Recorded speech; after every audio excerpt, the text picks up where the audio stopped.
Hello everyone. In this video, we will discuss about process scheduling.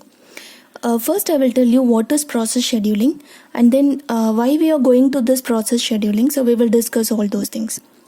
Scheduling is nothing but if you're providing the process from one place to another place, if you're transferring the process from one place to another place, which is nothing but scheduling. So scheduling takes place in many places. Say for example, if you are developing one process, so initially you will enter the process into the system.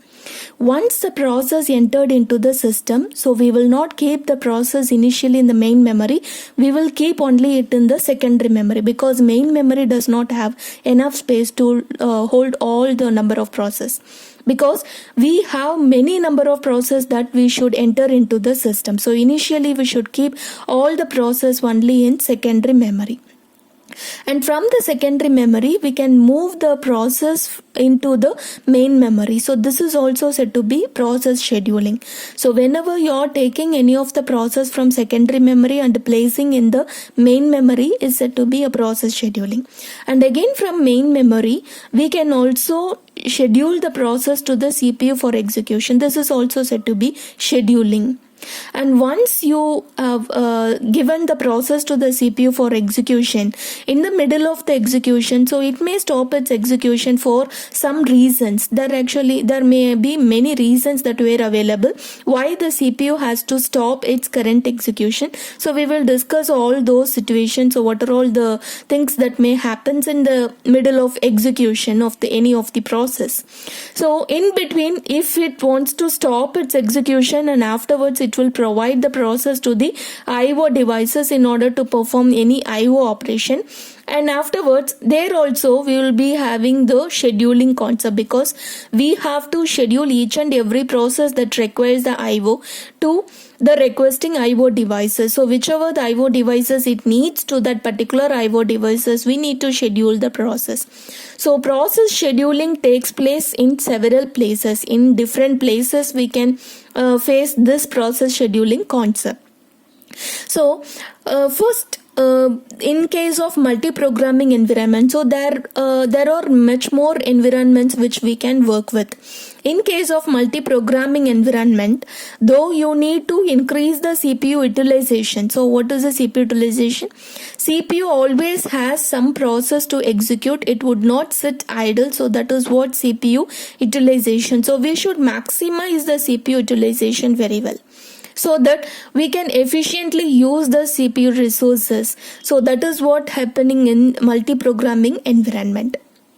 And the next one, so that we need the process scheduling. And the next environment, that is time sharing systems. So here the interactive system, which is nothing but the interaction would be more in between the user and the system.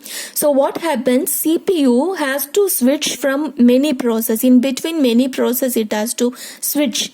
So switching takes place frequently in case of time sharing environment. So there also we need process scheduling. So why we are going to the process scheduling in these two types of environment in order to increase the CPU utilization. So that could be the main objective of multi-programming. The main objective of time sharing, so it should be more interactive. So in order to be more interactive, the CPU has to switch more process, which is between more process. So in order to attain all these objectives of these two environments, so we are going to this process scheduling concept. So for this process scheduling, whenever we have the scheduling process, so we are actually we should know about the scheduling queues. So what do you mean by queues? So if there are more number of processes that were available, so either in the some secondary memory or in the main memory, we need to select any one of the process from the memory, and we are allocating that particular process to the CPU for execution. So if you are selecting any one of the process, so all other process has to wait. So it must wait until it gets the CPU for execution. Suppose if you are going to transfer the process from secondary to main memory, so you need to select any one of the process from secondary to main memory, but all other process must wait. So when it gets chance, it will be transferred to main memory. So that is what all other process has to wait. It should maintain the queue structure. So whenever the process, there could be more number of processes that are waiting for a particular resources or the even for the main memory. So it has to maintain the queue data structure. So here all the number of processes that are actually waiting in the secondary memory in order to transfer it to the main memory, which is nothing but job queue. Which is nothing but, so in the previous video we already discussed about the process states. We have many different process states that were available, like new state, running state, ready state, blocked state or wait state. So new means so depends upon the process states. We can also tell about where the process actually resides in the system, either in the secondary memory or in the main memory, or it has been allocated to the CPU, or it is actually waiting for the IO queue, something like that. We can also intimate that where that particular process has actually resides in the system. Suppose if the process enters into the system, initially we have to maintain all those processes in the secondary memory. So there we have to form one queue, and the name of that queue is nothing but job queue. And then once you transfer all the process into the main memory, so though we have only limited size of the main memory, so we can transfer only a smaller amount of the process. So whatever the process it is actually resides in the main memory, so only one process should be taken from main memory and it will be provided to CPU. So all other process has to wait. So there also we need to maintain one queue, which is nothing but ready queue. So the process comes under ready state and it is actually stored in main memory. So we are calling that queue as a ready queue.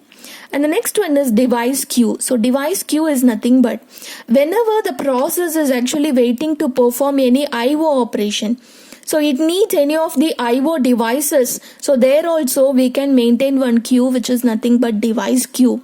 A process, more number of process that actually waits for any IO devices is nothing but device queue. And each and every device separately has its own device queue. So we are not going to make it as a common queue for all the IO devices. So all the IO devices separately must have its own device queue. So this is what the different queues which we have in the scheduling concept. So one is job queue and ready queue and device queue. So all these queue must be represented as linked list concept. So how we are representing all the number of processes in this queue, which is nothing but linked list. Linked list is nothing but, so there should be some link between all the processes that were in the queue, right? So let us see one diagram for the representation of different queues, both ready queue and also the device queue.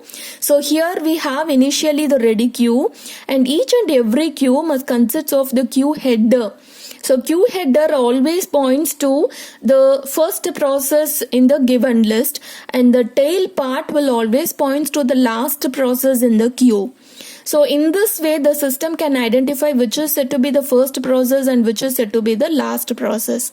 Suppose if there are only two processes that we have in the ready queue, okay, and this symbol represents that we don't have any other further process after this particular process, and each and every process should be represented as the process control block.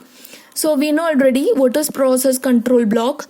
So it will give you the information about the process, the context of the process. That is what process control block. The information about the process will be maintained as one block, and with the help of that block we can represent each and every process. So this block will contain some information like process priority, process number, and what are all the CPU registers it is actually using, and what are all the scheduling concept it will use, and afterwards what are all the memory limits of that particular process, and is there any list of open files it is actually using. So that information will also be maintained in this process control block. So we have, if you have lot of process, so each and every process will be linked only with the process control block of that particular process. And next one, if you look at this is actually the device Q, and this is a device which we have represented for magnetic tape.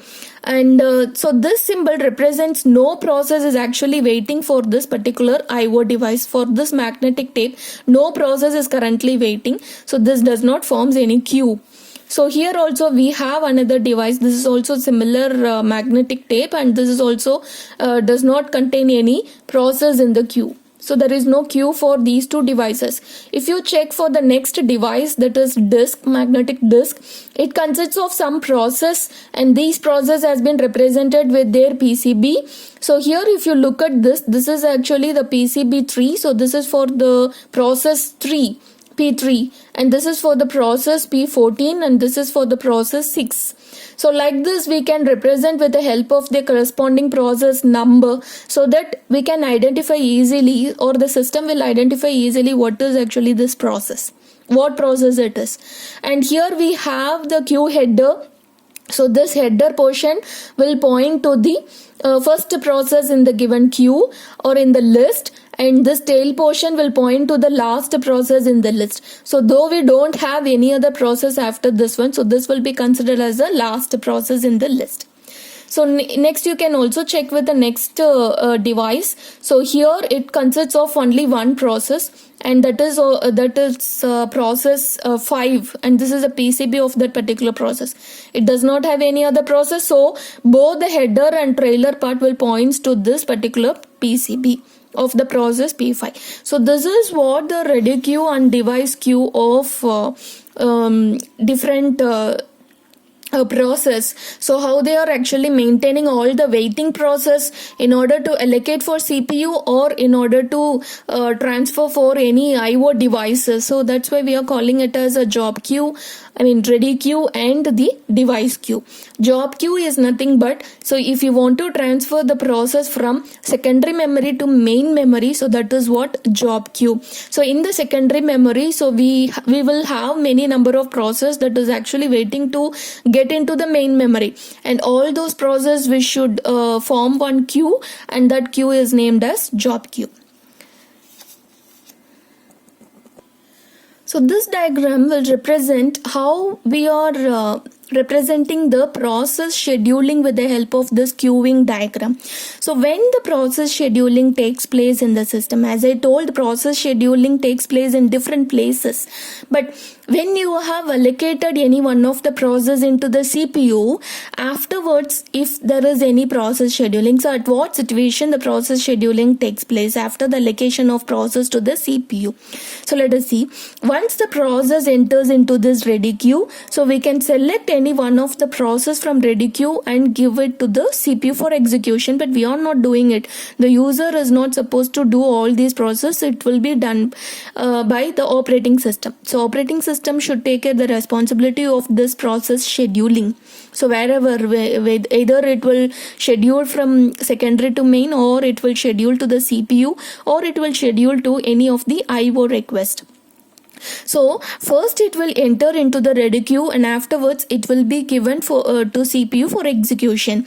Once it completes its execution, it will be terminated successfully. It is a normal termination, which means without any interrupt or without executing any IO operation, if it completes its execution, then it will be terminated automatically. So that is what the process state will switch over from running state to terminate state. Suppose in the middle of execution, if it gets any IO request, so what happens here? It will stop its current execution. So voluntarily it will release from the CPU. The process will voluntarily release from the CPU, and it will maintain in this IO queue once it gets any IO request, which means it needs to perform any IO operation. So whichever the IO devices it is actually requesting, so it will be sent to that particular IO queue. Suppose if it wants to perform the print operation, so it has to wait for the printer. Okay, so like that it has to keep in any of the IO queue, the corresponding IO devices. So for that we have one IO queue, so in that queue it will be placed, and afterwards it will get that particular IO queue whenever it is available, and then after completing its IO operation, again it will put back in the ready queue in order to allocate to the CPU again, because it doesn't complete its entire execution. So after the completion of IO operation, again it will be placed in the ready queue and it will be given to CPU for execution. And the next case, when this process scheduling occurs, so in the middle of execution, if the time slice expired, which means it keeps on executing the set of operation, so it within a particular time it is not producing the output. Suppose if you are searching any of the web page, if you want to if you are trying to open any of the particular web page, it keeps on loading, so you will be getting some message or error message like timer expired. So like that you will get some messages in the web page itself. So like that, if you get any error, then the CPU will stop its execution, and again this will be transferred to the ready queue. After some time, that process will be given to CPU for execution. And in some cases, in the next case, if the currently running process is creating any other process, if the currently running process wants to create any other process, which means the running process can be act as the parent process, and the process which is created is said to be the child process. In that case also, CPU will stop its execution, so the process will voluntarily release from the CPU. So here it is given as fork a child, which means the child process has been created. Fork is a system call which is used for the process creation. So whenever process, this system call must be used whenever the process has been created. That is what fork system call. So when the process has been created, the created process must not continue its execution. So it has to wait until the child process has been executed. Once it is terminated, this child process has been terminated, then the parent process will continue its execution. So in this case also, the process will be given to this ready queue, and after some time that will be allocated for CPU. So at this case also, process scheduling takes place. Some other process will be allocated to CPU because the currently running process stop its execution, and some other process will be scheduled. So next one is when the CPU gets any interrupt. When it gets any interrupt, it is the forced suspension, which means this process does not voluntarily remove from the CPU. CPU is actually forcefully it is stopping its execution, and afterwards it will respond to the interrupt. So till that, the process has to wait. So it is nothing but wait for an interrupt once any interrupt occurs in the system, and then that process will be placed in the ready queue, and afterwards some other process will be scheduled to CPU for execution. So these are all some of the cases where we get the process scheduling. When the process scheduling happens in the CPU, once the process has been allocated to CPU for execution in the middle of execution, these are all some of the cases where we are getting or we are achieving this process scheduling concept. Thank you.